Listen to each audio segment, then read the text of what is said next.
saja pokoknya lalu apa saja yang dilakukan. Sebelum itu teman-teman anak-anak udah siap semua kan? Siap. Oke, Ibu putar videonya. Kelas sendirian. Selamat sore. Selamat sore Kak Ci. Apa kabarmu? Aku luar biasa bahagia. Kamu juga terlihat sehat dan bahagia, Bebe. Aku ingin memperkenalkan teman baruku. Oh iya, siapa mereka? Mereka adalah Tito dan Mimi. Tito adalah seorang anak laki-laki dan Mimi adalah seorang anak perempuan.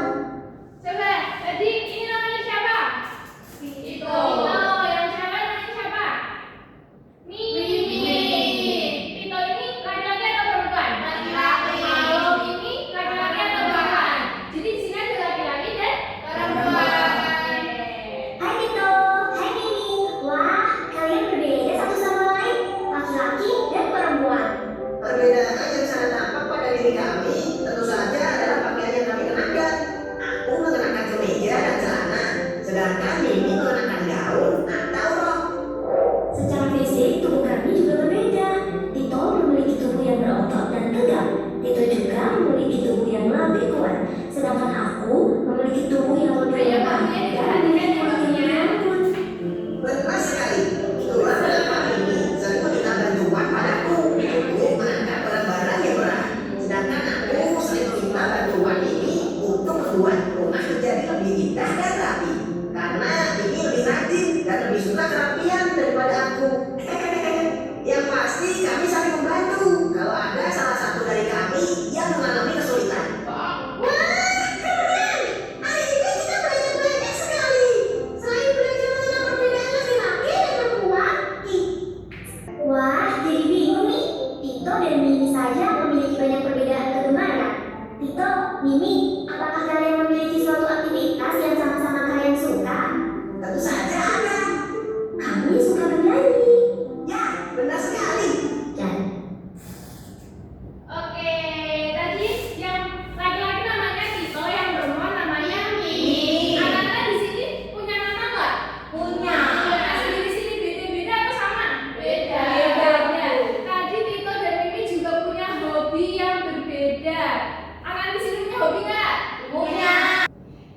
Karena Tito dan Mimi itu punya nama dan hobi yang berbeda, apakah anak-anak di sini memiliki hobi dan nama yang berbeda-beda juga? Iya.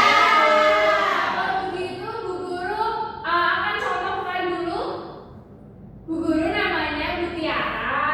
Hobi Bu Guru adalah menggambar. Coba dimulai dari Mbak Diva. Namaku Diva. Hobi aku main tenis. Main tenis. Kalau Saminya, namaku adalah Nabila. Hobiku adalah bermain sepeda. Halo Mbak Nabila. Lanjut. Namaku Ayun. Hobiku membaca. Membaca. Halo Mbak Ayun. Lanjut namanya. Namaku Alek, hobiku magic. Halo Alek. Udah bisa nge-gym? Jadi ada identitas diri itu ada beberapa, ada banyak. Alek apaan tuh? Di antaranya ada nama, lalu tempat tinggal, Oh, gila ya. umur,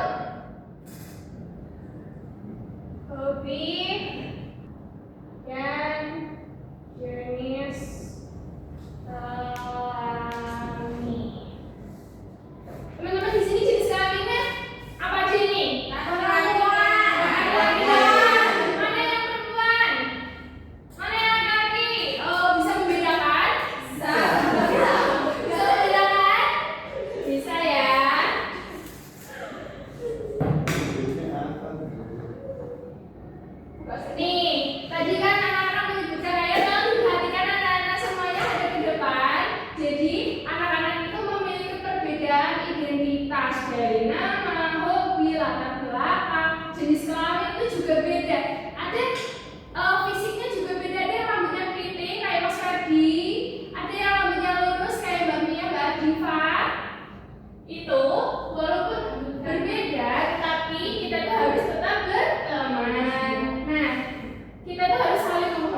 lagi, lalu membantu, berbagi, dan tidak boleh bertengkar.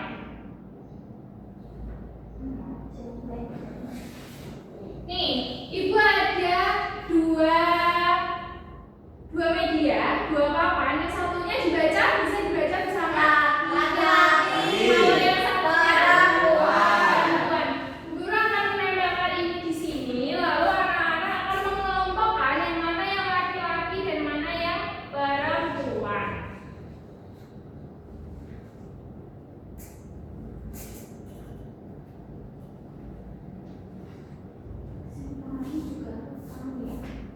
Ayo semuanya maju, ayo maju. Anak-anak sudah dapat semua? Sudah, Bu ini. Ditunjukkan ke atas tangannya coba. Oke, sekarang anak-anak mengelompokkan yang mana yang laki-laki dan mana yang perempuan. Ayo, mulai dari Mbak Aul. Bu, sampahnya Nabila dibuang sembarangan. Bedanya laki-laki Ya, sama sampahnya perempuan nanti disimpan dulu ya, jangan dibuang sembarangan ya. Gila. Bu Nabila, Ya, rambutnya beda, pendek sama panjang kan? Oh. Iya deh. Bu Oke, sampahnya terima kasih Mbak Diva. Enggak.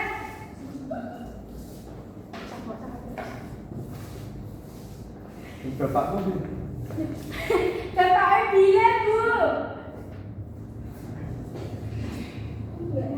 Sikap positif Wah, tidak dalam ada. Oke, terima kasih. Tepuk tangan dulu untuk semuanya.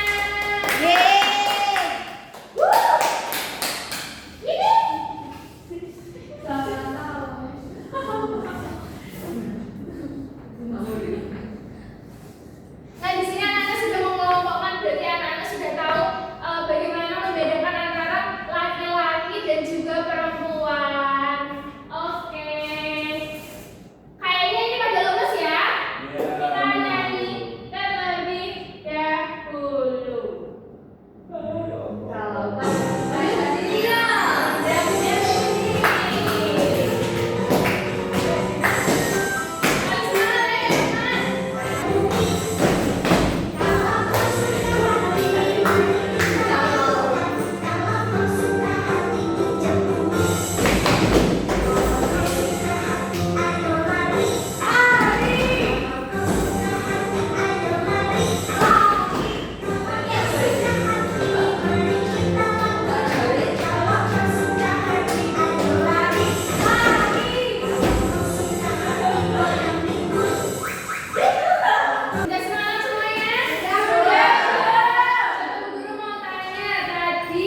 di aspek penggunaan contoh ilustrasi juga sudah nampak, hanya saja di memberikan contoh dengan materi yang ada di sekolah atau lingkungan sekitar itu belum muncul, belum dikaitkan dengan daerah sekolah. Untuk yang aspek penilaian pengorganisasian itu sudah muncul, mulai dari menggunakan sistematika runtut, memperhatikan hierarki, membuat rangkuman, dan untuk di aspek penekanan pada materi yang penting itu hanya saja di satu indikator yang belum nampak, salah satunya dengan menggambarkan atau mendemonstrasikan. Untuk di aspek umpan balik itu semuanya sudah muncul, mulai dari mengajukan pertanyaan dan membuat rangkuman. Untuk aspek keterampilan berikutnya akan dibahas oleh rekan saya. Baik, selanjutnya saya akan mengevaluasi mengenai aspek keterampilan digitanya yang telah dipraktikkan oleh Mbak Denisa. Untuk pada keterampilan bertanya sendiri, Mbak Denisa itu sudah muncul pertanyaan dengan bahasa yang jelas dan singkat, kemudian juga sudah mendorong siswa itu berpikir kritis. Kemudian Mbak Denisa itu juga sudah mengajukan pertanyaan secara acak pada siswa. Kemudian juga sudah memberikan tuntunan pada siswa untuk menemukan jawaban mereka sendiri yang sesuai. Kemudian juga Mbak Denisa sudah menggunakan dan mengajukan pertanyaan yang mengubah tingkat kognitif siswa dalam menjawab pertanyaan yang diajukan oleh Mbak Denisa dari tingkat rendah ke yang lebih tinggi, sehingga itu menimbulkan berpikir kritis bagi mereka. Akan tetapi terdapat beberapa indikator yang belum muncul, yaitu menggunakan pertanyaan pelacak yang meminta siswa itu misalnya menjawab atau memberikan contoh yang relevan dengan materi yang sedang disajikan dan di pembelajaran pada saat itu. Kemudian selain itu juga